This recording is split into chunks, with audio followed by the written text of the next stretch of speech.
conocido de aquellos tiempos. Efeso era una metrópoli para sus días. Y claro, lo mismo se reflejaba en la iglesia. La iglesia era una iglesia multicultural. Habían judíos que se convertían al cristianismo y gentiles de varias naciones que también se convertían. Pero estas personas, a pesar de haber sido convertidas, no se desvinculaban completamente con facilidad de la forma en la que habían sido criados. Y eso creaba cierta dificultad a la iglesia naciente en la ciudad de Efeso. Por lo tanto, no sería fácil que la iglesia viviera en unidad, a menos que Dios hiciera algo sorprendente que la mente humana era incapaz de entender. Para empezar, veamos lo que dice Efesios capítulo 1, versículos 9 y 10. Y nos dio a conocer el misterio de su voluntad según su beneplácito, el cual se había propuesto en sí mismo para que cuando llegara el tiempo señalado reuniera todas las cosas en Cristo, tanto las que están en los cielos como las que están en la tierra. Percibe que el texto empieza diciendo, y nos dio a conocer el misterio de su voluntad. La palabra clave aquí es misterio. Pablo la usa varias veces en la epístola a los Efesios. Una de esas otras veces está en Efesios 5:32, cuando dice, grande es este misterio, pero yo digo esto respecto de Cristo y de la iglesia. Misterio. Sabes, para nosotros la palabra misterio significa un enigma, algo desconocido que no se puede saber o conocer, algo insondable, incomprensible. Pero la palabra mysterium, en griego, de donde viene la palabra misterio nuestra, no tenía esa connotación de algo insondable, incomprensible. En el griego, la palabra mysterium se refería a los ritos de las religiones. Nadie conocía esos misterios, esos ritos, excepto aquellos que eran iniciados en la religión. Solo un iniciado conocía el misterio, es decir, los ritos sagrados de esa religión. Ahora, los escritores del Nuevo Testamento tomaron esa palabra mysterium y la utilizaron para describir un secreto guardado, un sueño divino para sus hijos, una maravillosa manera de vivir que solo podrían entender y vivir los que tuvieran una experiencia de encuentro personal con Cristo. Esta sería una de las acepciones de la palabra misterio, especialmente en la epístola a los Efesios, donde misterio sería lo que Dios quiere decir por unidad, pero misterio también involucra la encarnación de Cristo y otras cosas que el ser humano normal no puede entender, pero que las puede entender con la ayuda del Espíritu Santo. ¿Por qué en la epístola de Pablo a los Efesios misterio tiene que ver con unidad? Por un simple motivo. Porque el pueblo conocía la teoría de la unidad, pero no estaba teniendo condiciones de vivir la práctica, la realidad de la unidad. ¿Y por qué la unidad de la iglesia sería un misterio para ellos? Pues por la simple razón de que la mente humana, egoísta como es después de la entrada del pecado, no tiene la capacidad de vivir la unidad, porque la unidad requiere abnegación, renuncia al ego, que solo Cristo puede dar a los que se someten a Él. Para los simples religiosos, la unidad es un misterio. Quiere decir, por más que se esfuercen, no pueden vivir en unidad. Por eso, Pablo dice, para que cuando llegara el tiempo señalado, reuniera todas las cosas en Cristo, tanto las que están en los cielos como las que están en la tierra. El problema, mi amigo, es que después de la entrada del pecado, el espíritu de unidad del universo fue quebrado. El apóstol Pablo en Colosenses 1, 16 y 17 describe la función cósmica de Cristo en este sentido. En él, dice Pablo, fue creado todo lo que hay en los cielos y en la tierra, todo lo visible y lo invisible, tronos, poderes, principados o autoridades, todo fue creado por medio de él y para él. Él existía antes de todas las cosas y por él se mantiene todo en orden. Lo que hace del universo una unidad armoniosa, ordenada, donde cada partícula cumple su misión, cada grano de arena ocupa su lugar y ninguna estrella del cielo sale de su órbita. No son las leyes de la naturaleza, aunque ellas existan y sean importantes. Pero el verdadero factor de unidad cósmica es el poder y el amor de Dios manifestado en la persona de Jesucristo. El amor no conserva solo la unidad de los seres humanos, sino también la unidad del universo entero. ¿Te das cuenta lo que significa por Él se mantiene todo en orden, esa expresión? Sin Cristo este universo sería un caos, un desorden cósmico absoluto. Y como al enemigo le gusta el desorden, porque donde hay desorden no hay amor ni unidad, entonces ataca a Jesús. Piensa que destruyendo a Jesús destruirá el amor, que es lo único que puede derrotarlo en este mundo. En la segunda parte de este estudio veremos a Cristo derribando el muro de las diferencias étnicas, nacionales y religiosas. Leamos Efesios 2, 12 al 14.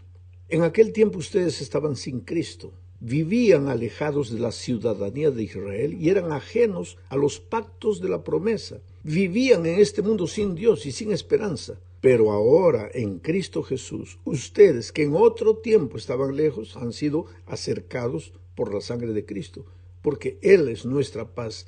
De dos pueblos hizo uno solo, al derribar la pared intermedia de separación. ¿Sabes? Pablo dirige estas palabras a los gentiles que habían aceptado el cristianismo. Los judíos que habían nacido y crecido en el conocimiento de la palabra de Dios, en el Torá de aquellos días, hacían sentir a los cristianos gentiles como si fueran cristianos de segunda clase. O sea, los cristianos judíos eran ahora cristianos, pero en realidad solo de nombre. No habían todavía experimentado un encuentro personal con Cristo. Ese es el problema con el ser humano. Confunde ser religioso con ser cristiano.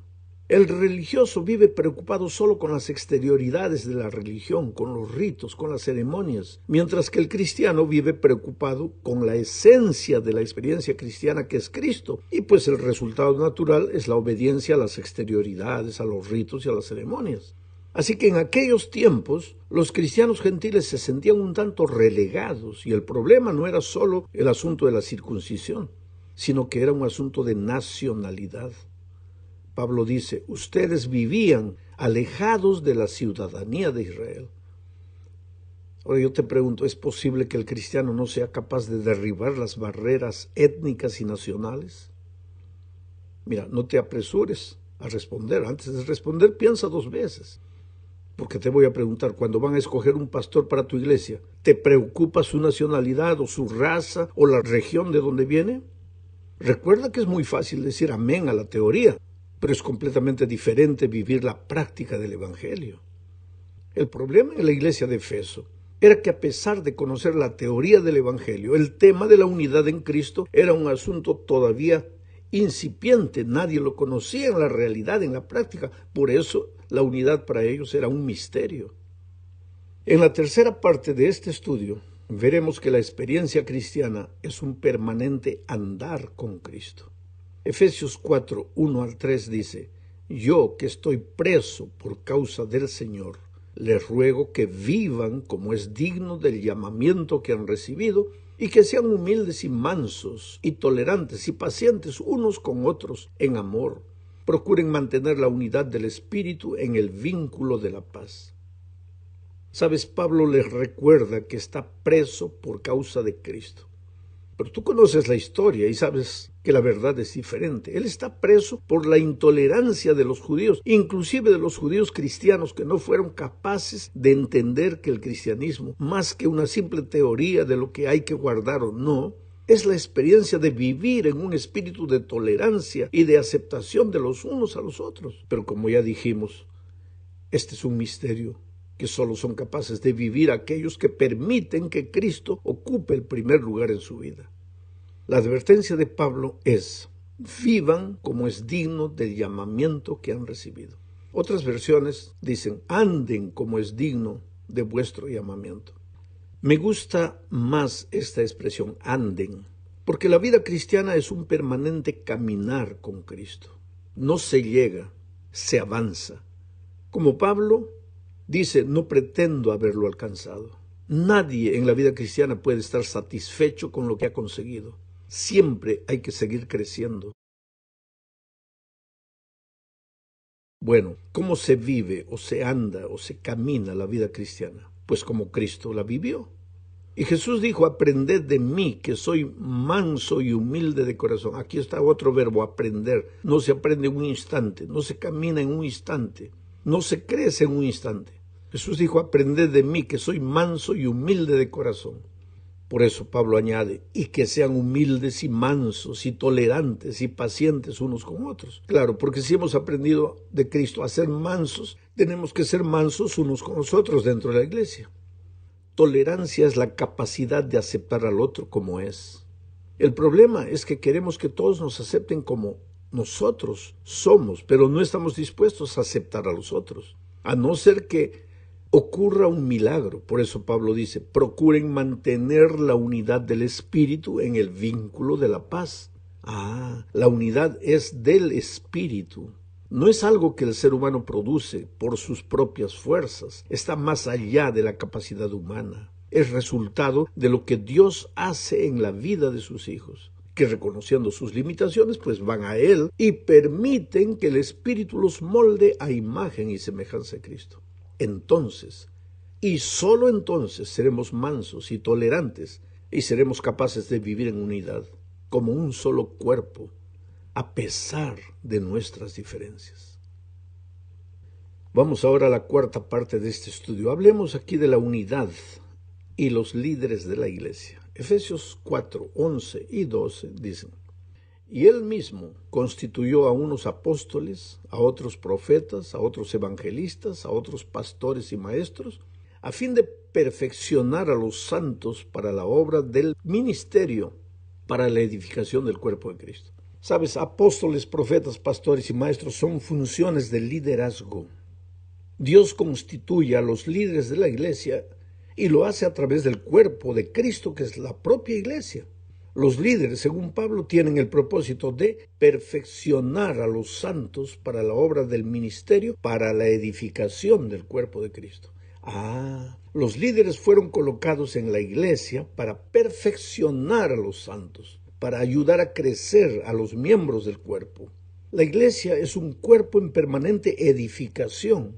Vuelvo a repetir el concepto. No se edifica un edificio en un instante, ni con un simple seminario de una hora, o con el estudio de la lección de un trimestre. Recuerda que la vida cristiana es un permanente andar, aprender, crecer. Es un cuerpo en edificación. No somos todavía una iglesia completamente edificada. No somos una iglesia triunfante, vamos hacia allá, pero todavía estamos peregrinando en este mundo. Sin embargo, el hecho de que somos una iglesia en crecimiento no significa que debemos vivir felices con nuestras imperfecciones, mucho menos que los líderes que tenemos la misión de edificar a los santos y no de conducirlos a la muerte. Perdamos de vista para qué somos líderes en la iglesia. Digo esto porque a medida que el tiempo avance, cada vez más nos sentiremos tentados a reflejar la cultura del mundo que nos rodea y pensaremos que libertad en Cristo significa cada uno haga lo que le parece bien. Y no es así. Los líderes somos responsables ante Dios de lo que hacemos y de lo que enseñamos y de a dónde llevamos el pueblo que Dios nos ha confiado.